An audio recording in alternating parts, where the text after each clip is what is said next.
mics are on. So, Todd, you want to lead us in the pledge? Pledge allegiance to the flag of the United States of America and to the republic for which it stands, one nation, under God, indivisible, with liberty and justice for all. Bow your heads. Our Father in heaven, we're so grateful to be able to come before you and to represent those people who elected us into office. We're also grateful that we were able to exercise that right to vote yesterday. We ask that you continue to watch over those who work hard to protect us every day, from our military who has continued operations over in the Middle East, to those here locally that fight for us as well every day, from our first responders, police, firefighters, and everybody involved in emergency management within our county. We say these things in Jesus' name, amen. Amen. All right, the first order of business tonight is to approve the meetings from our April 7th meeting. I know that Lisa got them sent out to everybody. Are there any questions or changes to the minutes? That was the one that was two.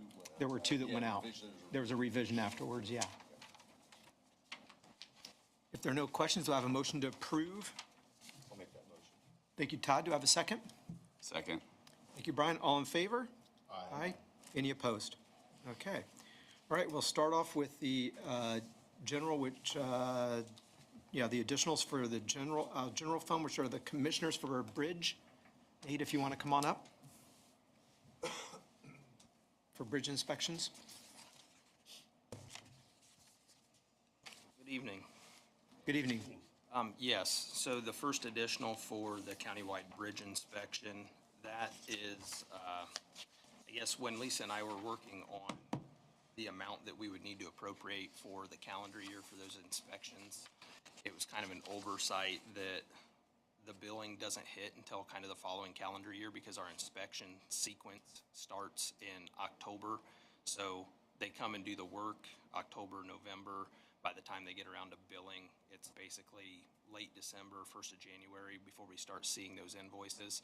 So when Lisa asked me how much are we going to spend on bridge inspection, I told her, but everything's lagging kind of into that next year. So this is to make up the difference. It's overall, in the grand scheme of things, it's no more, no less than what we expected. Okay. We just did not appropriate the correct amount for the correct calendar year. Those monies rolled over then from last year to this year? No, but the receipts will. The receipts will, okay. Yes, we get reimbursed 80% of this. Okay. So really, we're paying out the whole amount, but we're getting 80%. Then we'll get back. reimbursed the rest. Okay. Is that still with USI? Are they contractor on? Butler, Fairman, and Cipher is who has our bridge inspection. USI has small structures, but yep. Any other questions for Nate? Every year,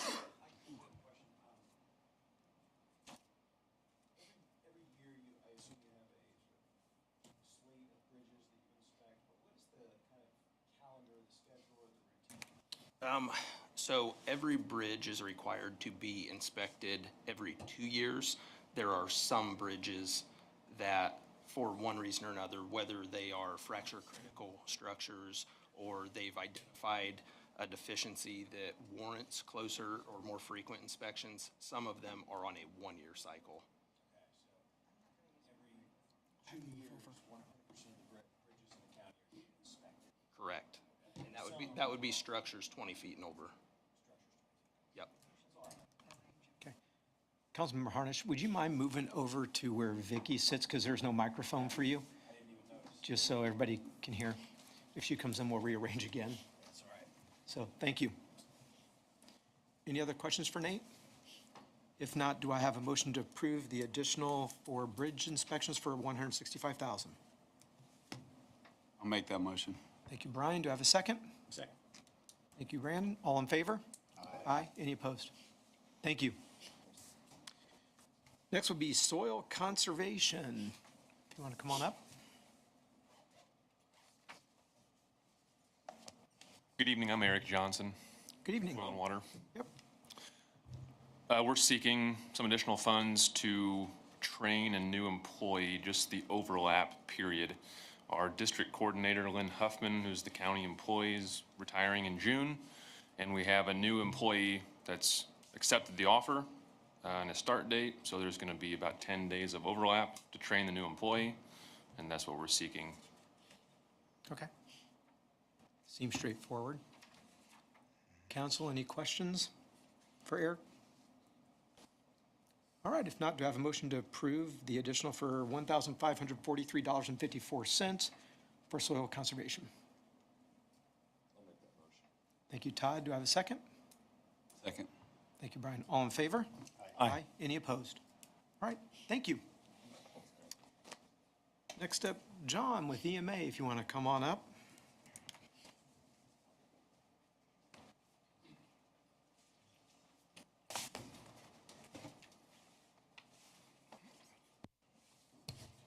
Thank you, John, for coming again this month. Absolutely. Thank you. Evening, ladies and gentlemen. So last month's meeting, I came to you with an additionals request for $36,000 some odd dollars for radio replacement for our EOC. There was multiple questions asked from each one of you, I believe. And after that meeting, I had reached out and done some real hard thinking and research, sent each one of you an email with documents attached to help maybe enlighten a little bit of what emergency management is about, roles and responsibility of the director, the Office of Emergency Management, as well as the standard operating procedures for our EOC. And so I was hoping that that kind of would answer most of you folks' questions. I got a couple of replies back. And then last week, I was asked to send a text message individually to all of you as well to try to get prepared for those questions. And I only had 2 respond with questions. Councilman Harnish, I believe I sent you what you requested. Is that right? Yep. Did that answer your question? Sure did. Okay. Councilman Huggins, you had a question additionally as well. You asked. I remember getting a text from you. Yes, sir. I think I sent you an email and I never got a response either. You should have. I got the general emails to all of council, I believe. If I may approach? Sure. That was our text message conversation, sir. Okay. If I'm not mistaken.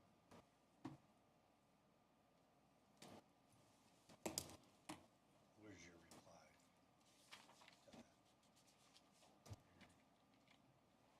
That was just, if I may.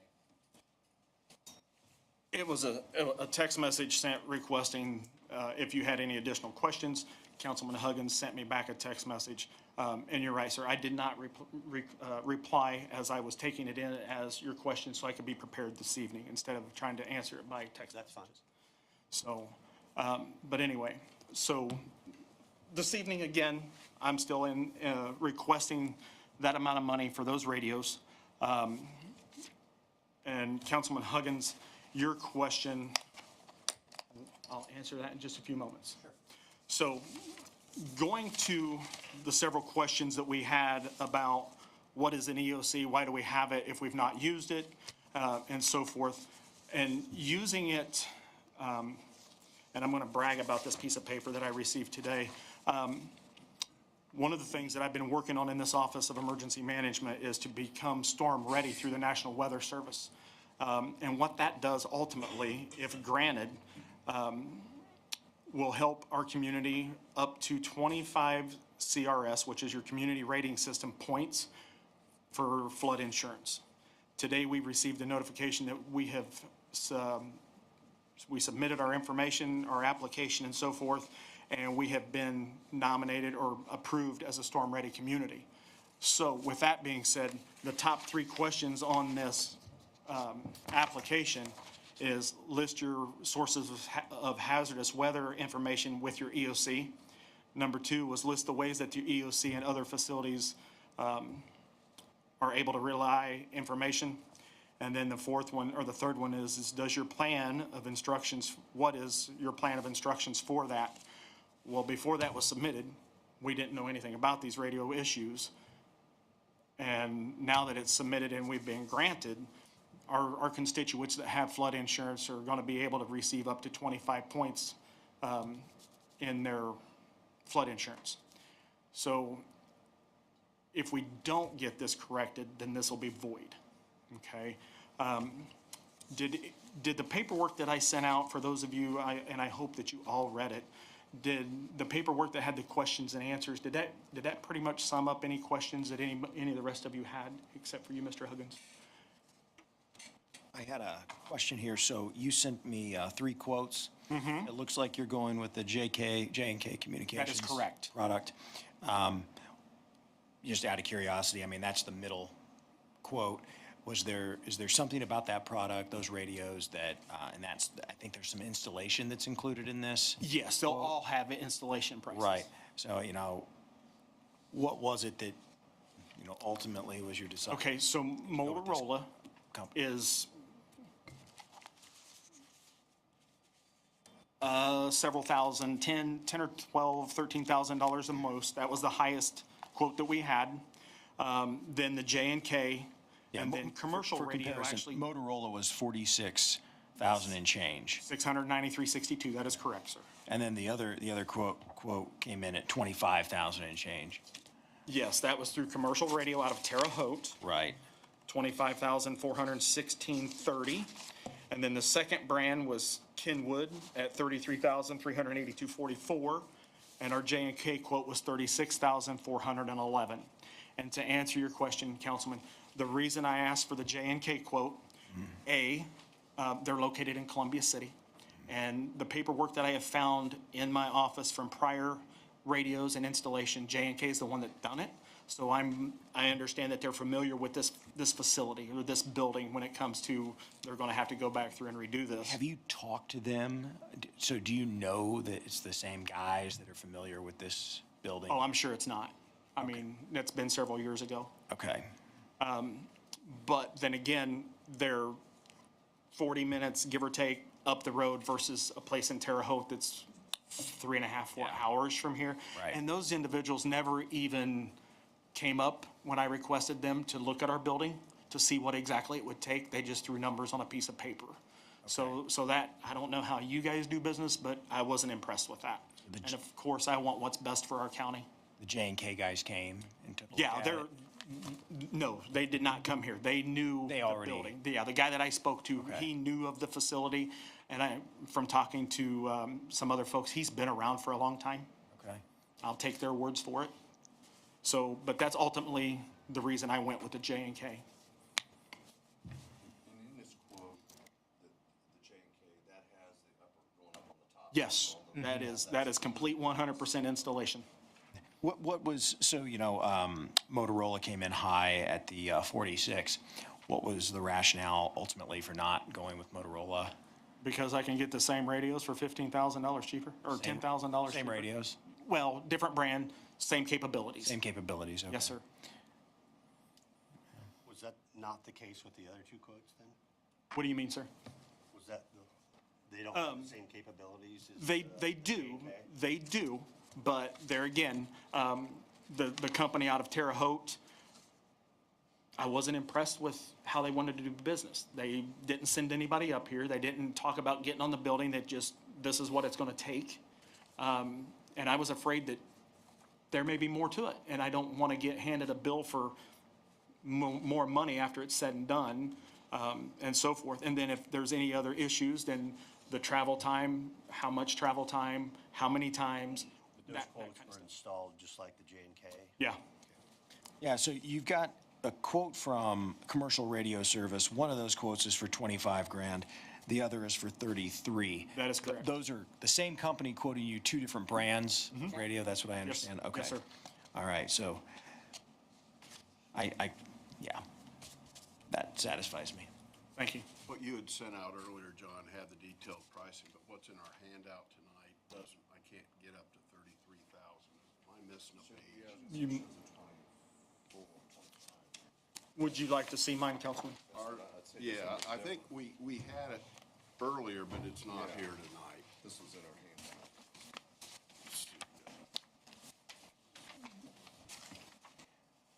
Yeah, the email I have, Scott, it's not, I don't think the numbers are different. There's just a highlighted total in hand. It isn't on, but if you add up the line items on what I do have here, it doesn't get to 33, it only gets to about 30. 30, yeah. The installation was I believe on that, Mr. Elzey, the installation was on a different page. Yeah. And it would have had to been physically added, and that's what I had done when I highlighted everything.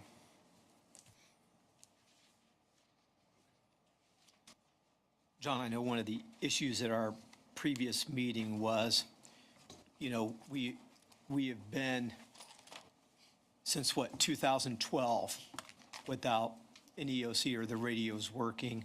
So obviously, the idea was, we haven't had it for so long. Do you want to walk through, I know you sent some information out, but just for everybody here, the importance of what the EOC is? And Yes. why those radios are important versus everyone in the room has a radio. Absolutely. So if you could walk through that. So I brought someone here with me this evening that can enlighten you a little bit better than I can. This is Director Mary Moran from the Department. Thank you for joining us. National, or the Director for Emergency Management for the state of Indiana. Thank you for giving me the opportunity to talk to you folks. And I'm going to talk to you about how important the role of your Emergency Operations Center and their ability to communicate is during both blue sky days, what we call blue sky days, and then during really bad events. I've been doing this 26 years, spent a lot of time up in your community, did a lot of the projects over in Bluffton after the big flood. Wells County, since 1965, has had 8 federally declared disasters and 4 federally declared emergencies. Over the last 4 to 5 years, you've had 5 different state disaster relief events. And those events have been tied to COVID, tornadoes, snow, flooding, ice storm, and winter storm. And why that is so important with the EOC is we count on your EMA director to be, I am what is called the governor's authorized representative. And I am the one legally tasked during an event to make sure that your communities get the resources that you need to respond to your events. And what I depend on is your emergency management director and his ability to communicate with me during those times. And I cannot tell you how many times in real-world events where we have lost all cell phone communication. And the only way we have to communicate is through these radio systems. And when you are in a horribly bad day, you don't want your community at that day trying to scramble to figure out their communication methods. So I just want to bring it back to after 9/11. One of the biggest after-action comments of where we failed miserably in our response to 9/11 was all our public safety individuals being able to talk to each other. It is critical that your EMA has the communication tools that are necessary to talk to firefighters, police department. The other thing that is critical during an emergency operations center is we operate under a concept called emergency support functions. And that's where other agencies have been designated to take a piece of the emergency response function. So those are agencies like Department of Natural Resources, Environmental Management, Health and Human Services, your PIO. None of those people, at least in my experience, if they get called to your EOC within minutes of an event, they are coming with nothing. They are not going to come to your EOC with communication abilities. They are just going to show up in the room. And within those first 8 to 72 hours, the ability to communicate and have that information flow is critical, so the governor turns on the resources that he needs right away to get the resources out to your community. And again, we've spent the last 3 years at Department of Homeland Security building exercises and doing nothing but exercising our communication capabilities because it is a huge gap in Indiana's ability. In your own hazard mitigation plan that the county put together, you are asked to identify your risks, and in that plan, we only talk about the natural hazards that your community has designated as risks. Those are tornadoes, flash floods, summer storms, harmful organism spread, hazmat spills, levee failures, dam failures, ground failure, earthquakes, extreme temperatures, drought, and wildfire. Those are all things that your community has worked with planners to say, hey, we are at risk for these items. So the fact that you have not, although I believe that your EOC in some form was used prior to John, because I remember being a part of those discussions. And again, with all of the risks that you face and just the issues when we talk about election security coming up this fall and civil unrest, I cannot impress upon you enough how important it is for you and your citizens, for the safety of their lives and their property, to have good communication skills. And I've seen counties ignore their communication and only realize in the really bad days that, oh, we should have taken the time to invest in that. And I want to tell you just a quick story. I know you all know about the hurricane that hit Texas and the camp where all the young gals died at the camp. That emergency management director was relying on a cell phone. And in the middle of the night, he didn't get the communication that river had rose 27 feet in 30 minutes because he didn't have the right communication and people died in his community. And then he spent the next 6 months with his leaders trying to fix that. So what I'm here to do is to encourage you. I know it seems like a big investment, but I was here back when Bluffton was flooding and water rescues were happening, and the need for communication in emergencies, it is our biggest need from my standpoint to get the resources into your community that you need. So, and all of that. The other thing is, there's a process that your EOC goes through to request resources from me and the governor, from the state. There's a web EOC system that they put their requests in. All of this is done from that EOC room while they are coordinating with all those ESF partners. So the request for your response comes from one person from one room. That way, missions aren't duplicated and resources aren't lost. So all that to say, I just want to advocate for how important it is for your community to be able to communicate. Because when I show up, normally it's a really bad day. So I'm glad that I get to show up in a blue sky day to talk to you. So thank you for the opportunity. Thank you for making the trip up. Council, does anyone have any additional questions for? I have one question, John. Looking forward, do you see more of these unexpected, I call this kind of an unexpected, cost that we weren't aware of. Do you see anything right now on the horizon that's? I can't, not to that extent. Okay. I mean, this is something that was overseen and obviously it's corrected and I want to make sure another month or two, something else isn't coming down the pipe. Not that I'm aware of. Okay. Not that I can see. John, was this for one radio or was it? No, that was for all five. Five, okay. And the wiring, right? And the wire installations. Okay. Yep, everything we needed. You still feel a need for having 5 radios? Okay. Yes, sir. I actually, if I may, reached out to all of our surrounding counties and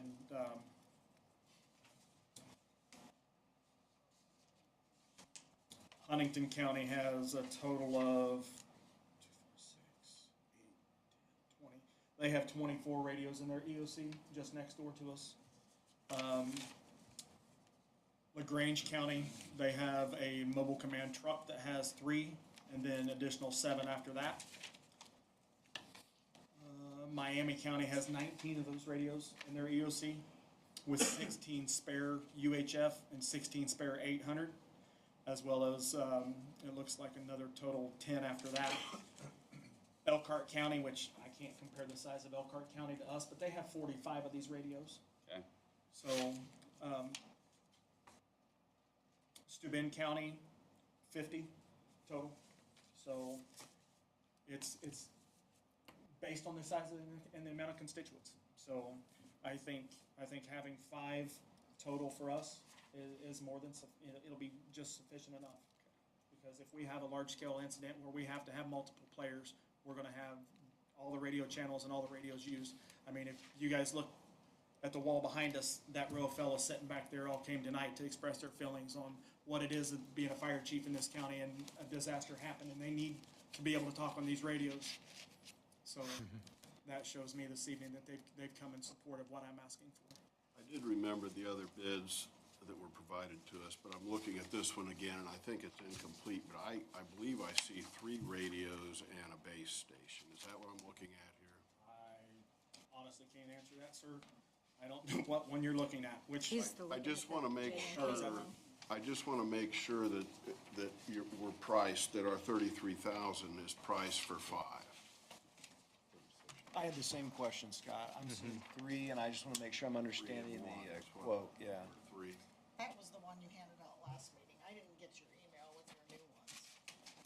So on the front page, page number 1, it has $5,764.30. Do you see that?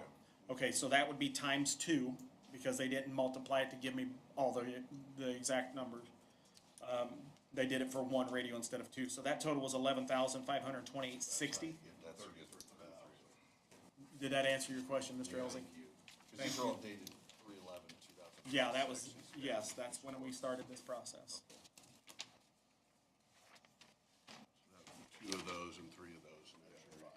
I'm not sure my questions have been answered yet. Okay, what can, So when you have an emergency, and everybody gets together, where do the radios go? Who's handling them? Most of the time, they are, the way we do it, when the ESF show up in our EOC, they are dispensed to those who need them. Like, say, your Department of Natural Resources shows up and they don't have a radio, your EOC would sign them out, and they would have that radio for that activation. or if any of these gentlemen behind us show up, they're not only talking on one channel, they're talking on all of our channels. So these 2 radios could be utilized as well as their walkie-talkies that they carry on their hip for multiple channels. So each one of these guys could be on 2 different radio channels. Your EMS is gonna be on an additional channel. Law enforcement could be on their channels, how many they have. And that's not a capability they have now? No, that's issuing those radios that's kept in that cabinet back there as additional resources. Besides that, walkie-talkies are only good for so much, to where these base radios are longer reached frequencies, or longer reached, they go farther, with hitting our tower here, with hitting down in the boot of the county, and so forth. How far do they go? What would you say? Walkie-talkies? Yeah, The radios you want to buy? Oh, Depends on the repeaters. those right? on the repeaters, Yeah. yeah, they don't really have a, So you say there's Yeah. one down the boot, so it would come from here, No, bounce to the. no, other. I'm saying if we had, if our incident was located in the boot. Yeah, but these gentlemen would have to come from wherever they're located to come here. to Yes, get that radio if we, set. Okay. if we Or open the whoever- EOC, it's, all these chairs are gonna be full of, Or fire chiefs, people yeah, of- emergency support function members. So you would keep all 5 here? Yes. Okay. And you'd sign them out as they would be needed. Yeah, it's, when they walk through the door, they'd be given, you're gonna be assigned to that radio, you're gonna be assigned to that radio, you're gonna be here, and so forth. I assume that's a locked cabinet back there. I don't It know. is. I mean, with the keys in it, I conversation, believe. okay, I'm not just. I mean, this door's locked. Super safe. Yeah, This this door's sure, kept yeah, locked. they don't come up. Yeah, John, is there any trade-in value with what the radios we have now? no, sir. They are considered end of life, and the state will not recognize them, after that. So. I mean, fire departments, or nobody can use them anymore? No, and as soon as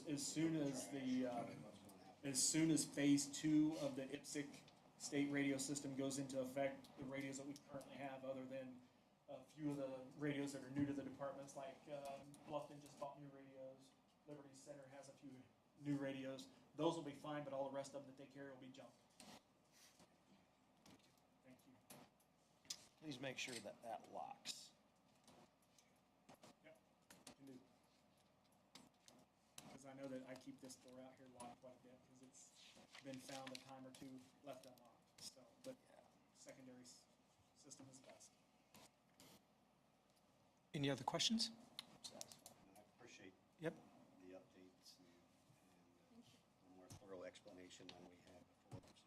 Well, and if I may, it's hard to, as a new director with just a year in, to look back at prior experiences that we've had in this county, because I don't have the information just in a filing cabinet to read back to. And that's why I reached out to Director Moran, was to be able to give us a little bit more. So I have one more question. So how long will these radios be good until they're obsolete? Any ideas? 12 to 15 years is what we're being told.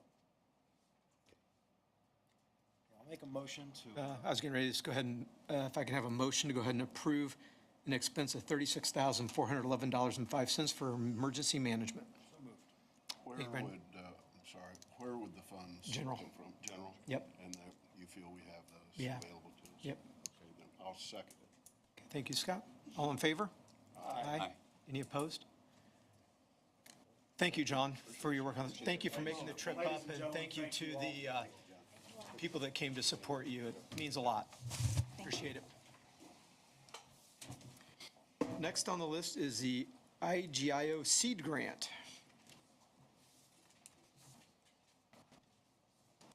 Good evening, Mr. Lotzenheiser. Good evening. Nope. This is going out.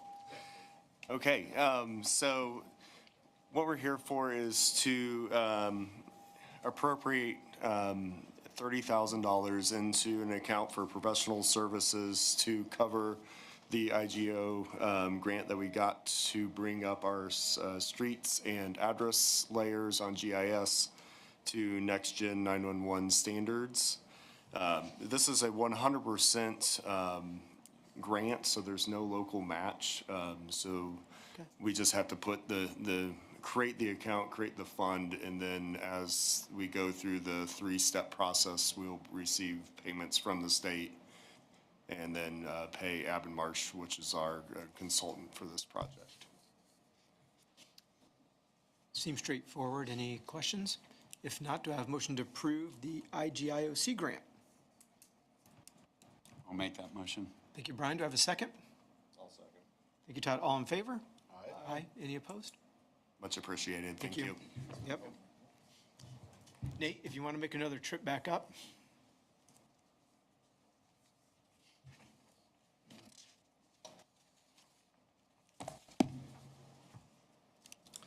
All right.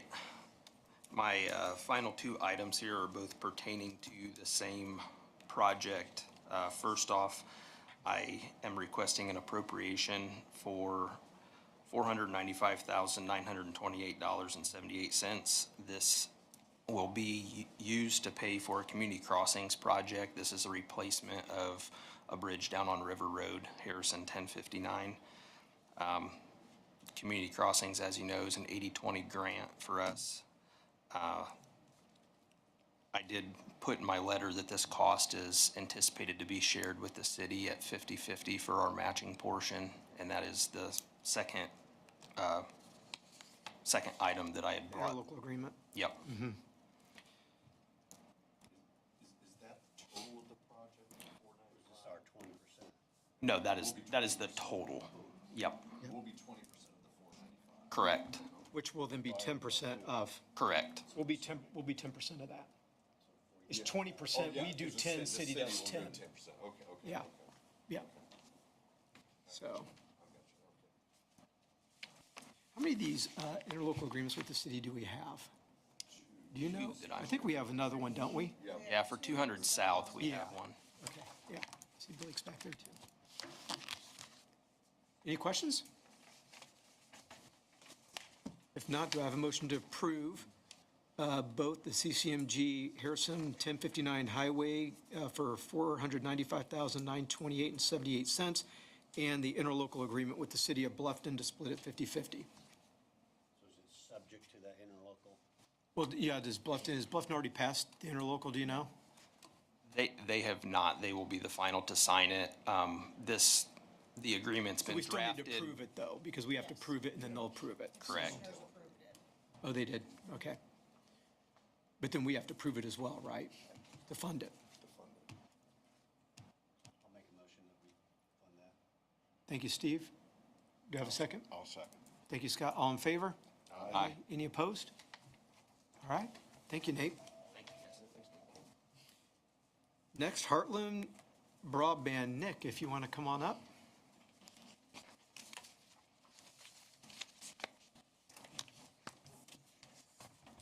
Sorry to make you wait there. It's okay. Nick Cayley with Heartland REMC. I'm here to report or answer any questions that you guys might have about our tax abatement for our broadband project in Wells County. I'm assuming everything's up. Yeah, is it completed and, It's not completed. Okay. We'll probably never truly be completed. We'll be building in areas, not just in our territory, but other areas as we see fit. But the bulk of the construction is complete. I'm curious, is that all the paperwork's up to date, right? Because it didn't, yeah, we're all good. Jessica Best reached out and made sure that it was done. Things got a little, yeah. Yeah, they missed Mixed one. up, yeah, I'm sure it was. But, so do you know, like, I know previously you ran some wire through the Uniondale area, but it did not include the city of Uniondale. Is that right? Because that's not on, That's not on Heartland's lines. Heartland's- And it's Okay. very expensive to attach to, in that case, it would be I&M's poles. okay. You know, That's so we would have to reasoning. bury it and the construction costs go up. And we're trying to get to the membership first, is what we're trying to do. Well, you have my full support if you ever want to do it, because I know where you're at. MediaCom is about 4 times too much. Yeah, I know where So- you're at. Feel free to, you know. Yeah. Want another approval. Exactly. I can't go that far. But yeah, But yeah, Jessica should have all of that. Well, you probably have it now too. yeah, she had the paperwork all completed. I saw that that was done. Any other questions for Nick? Well, I appreciate what you guys are doing on that front to bring broadband to more rural part of the county, so We're it's trying. much needed And and, it's not just Wells, it's, you know, yeah. we've got Huntington, 3.5 Wabash counties. is, I mean, Huntington and Wabash are the two main ones, but we serve part of Allen and some of Whitley, some of Grant, Miami County. We got a big footprint that we're building out to. well, So Appreciate it. we appreciate your guys' all support as well. any other questions? Okay, Well, thank you so much for attending. no problem. Thanks, Nick. Oh, yeah. I didn't see it on the first. Do I have a motion to approve the Heartland Broadband CF1?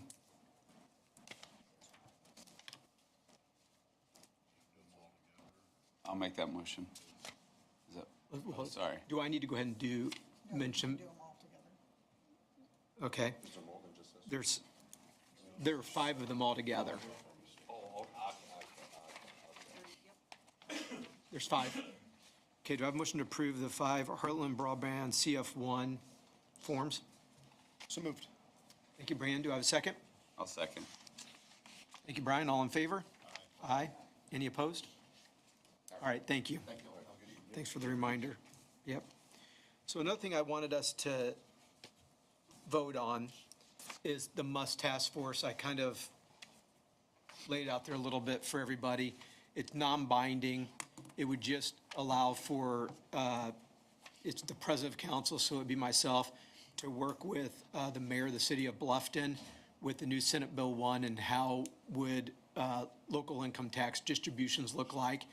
So what they're encouraging is for cities and counties to work together on how you're going to bridge the tax burden with what has been Senate Bill 1. So again, it's non-binding. To me, it's a good olive branch to the city to say, hey, we're willing to work together. And you have, this, I think, had to be done by, or committed to by October 1st. So, but Is Ossian gonna be included? Or they're not large enough. they're not large? Okay. Yep, I think it's 35, they're real close. I think it's 3,500 population or higher. You're allowed to have your own local income tax up to 1.2%. They're just under it.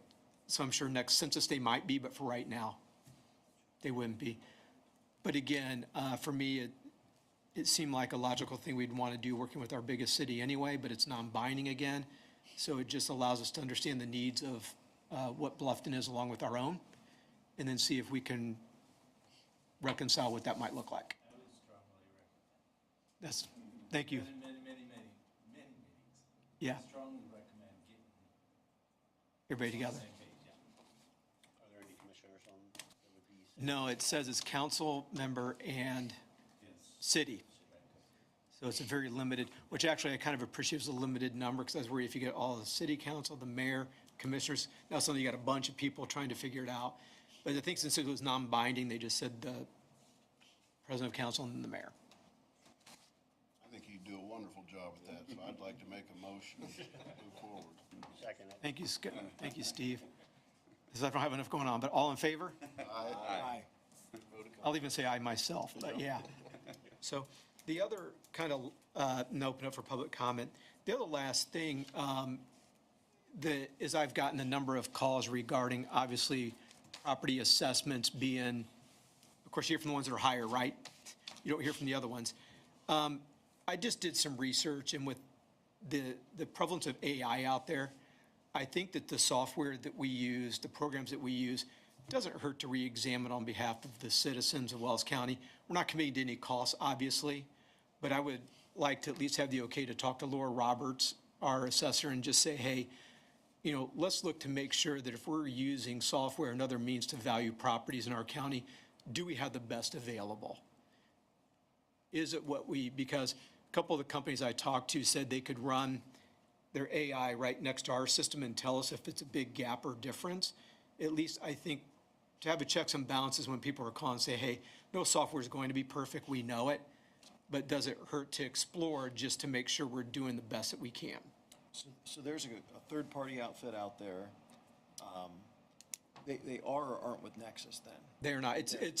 I did a basic online search and said AI property valuation services, and there were 3 that came up right away. So there is the possibility, not been vetted yet or anything. Not been There's vetted or the anything. possibility of a third-party vendor who can come in alongside Nexus.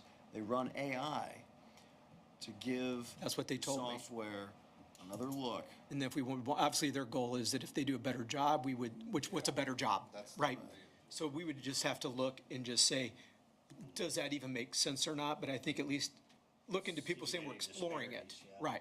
Exploring it. It may go nowhere, but at least we could go, hey, we're trying to at least make sure that we're getting accurate valuations as best as we can. I mean, in terms of software development, staying on top of that is critical. And with AI now, it's pretty amazing what it can do. Again, not saying it's going to be any accurate than what we already have, but I don't think, and I need to talk to Laura, so for full transparency, I haven't conversed with her yet, but I would at least like to be able to explore, at least give this body a heads up when I'm exploring, because obviously if there's an additional cost to move forward, it'd have to come before this body, so there's nothing that we would commit to without doing it, and I'd probably pull one of the commissioners in on that as well with me. Doesn't sound like we need a vote. No, I just want to let you know I'm more doing it. Yeah, that it's okay. Like, nobody's blindsided if they hear or see something going on out there. And Seth, I don't disagree with what we're doing. I think it's very important. However, the AI tool's not going to come back to the penny and match our tax rate, our property. So it's going to be higher, suggesting more tax revenue from our constituents, or lower. But I think my goal really is to more see how does it align with what we're currently doing. In other words, are there variables that this might consider Correct, that would that give we're us not more picking up now. accuracy? Right. Yeah. Because I do feel like we at least owe the best foot forward for accuracy of property valuations. That's all. That I actually had somebody ironically call me up and complained about assessment, but then was said, would you sell it for that? And he goes, no, I'd sell it for a lot more. And I just kind of laughed and said, then I won't tell the assessor. So it didn't really go the way he was hoping, I think, in the end. And I think this body has done everything that it can do to ensure fair representation and a fair process when something's not right. Correct. Come before the PETA-BOA. And of course, that's ultimately a time-consuming process. It can be a stressful process. Some people don't like making arguments in public. They don't like public speaking. I can certainly respect that as I speak out of the mic. There's certainly no harm in giving a software another look. I guess I would just temper expectations, because ultimately, if there are new numbers, there's always going to be some dissatisfaction, and that's why we have the appeals process. And my understanding, a recent law change you can appeal your assessment. I think this is a 2023 law. You can come in, appeal your assessment. You may not get a reduction, but prior to this legal change, you could find your assessment increase. That cannot happen now. They cannot find in favor of an increase. You can come, you can argue for a decrease, and there's no risk to you, the taxpayer. So, yeah, wanted to say that. Yeah, and I appreciate that. And so, yeah, the goal is more about fairness and valuation, right? That we could look when somebody asks and says, hey, we did the best we could. And it's still, if you don't like the answer, you come before the PETA board and you can still challenge it. Yeah. None of that changes. Right. But, so just more of a heads up that something that we'll try to look into. And if there is inherent cost, we may look and say it's worth it or not, but at least we have an answer for people when they're asking. So. Public comment. I know, Roger, you asked to have just a few minutes if you want to come on up.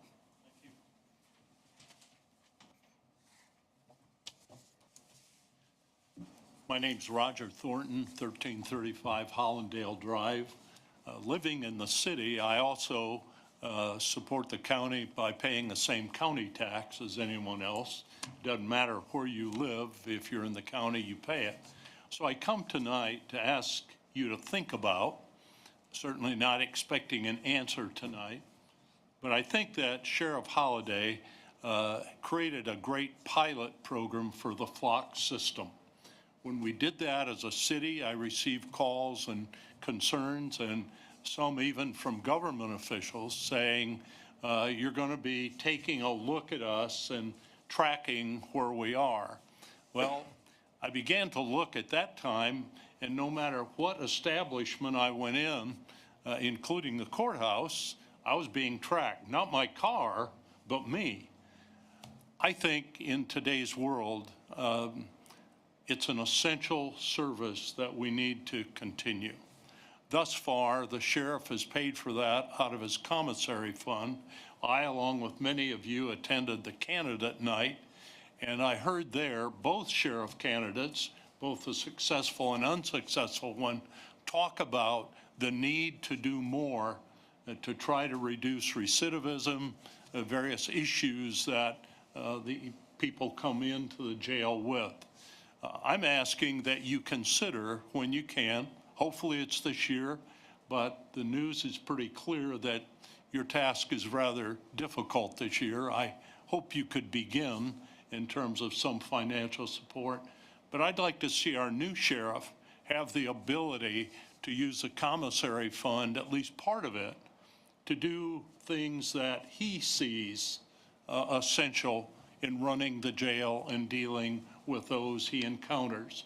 I think had Sheriff Holliday not had that opportunity, it might have been longer. I think it has paid dividends a number of times, and I just want to see that happen. I'd hate to see us lose that option because Sheriff found commissary funds more highly needed in some other area. I personally am so pleased with the candidates that came forward for sheriff. The one who was successful, I think, is highly committed to do the best job for us they can. I'd like to see them have some flexibility, him have some flexibility in addressing needs that he sees. If some of it has to continue to go to the flock system, so be it. But I know it's a tough time for you. We appreciate the work you do, and I'm not here to complain. I'm here to ask you to think about how you might step in, take some responsibility for that system, if not all of it, and free the new sheriff up to put some things in place that he sees are needed.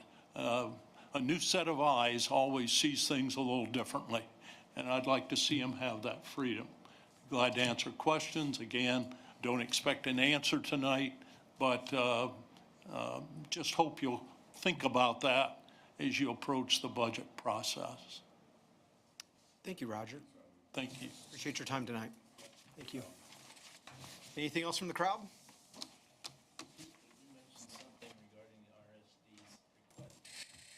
No, that was not on our agenda.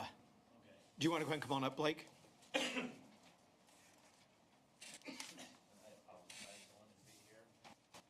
7 o'clock, and the calendar said 5:30 after I looked at my phone at 5:35, so I apologize. Well, thank you for still making it over.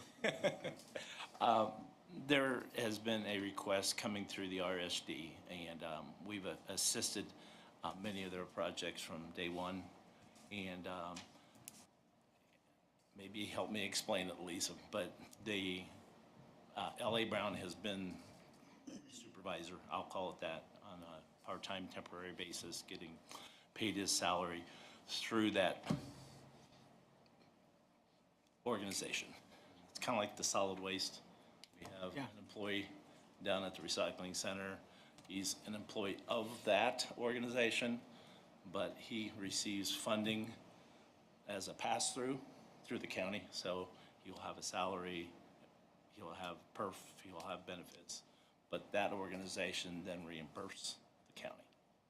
I would like to see something to that way if you want to consider that, but I know their meeting's gonna be next Monday, and I'm not sure if it's on their agenda, but I don't think the county should pick that up through its general fund. If it wants to be through a pass-through, I'll leave that in your hand, but that's kind of mine. So do you think that there's going to be that request? You're just kind of giving us a heads up. There could be a I'm looking request at the coming newspaper. for us. I'm looking Okay. at what's getting discussed. Gotcha. People. Thank you for reaching out early. I appreciate before, that. And I had this opportunity. Wasn't going to bring it up, but now that I'm here, I just No, well, thank you pass it on because, so you guys can make an educated decision whenever that time well, comes. thank you for informing us. Yep. And Moran, I remember her back in my day when I started, and we had the floods early on in my when I was 2013, and Governor Pence and everybody came to the town. So, you know, we never know when the counties are going to be hit with some, and appreciate reaching out. I mean, we let it slide for so far, and it's hard just to bring us right back here when we haven't had the services in between. So thank you. Well, thank you, Blake. You're welcome. All right, if there's nothing else, do I have a motion to dismiss? I'll make that motion. Thank you, Scott. Second? So moved. Thank you. All in favor? Aye.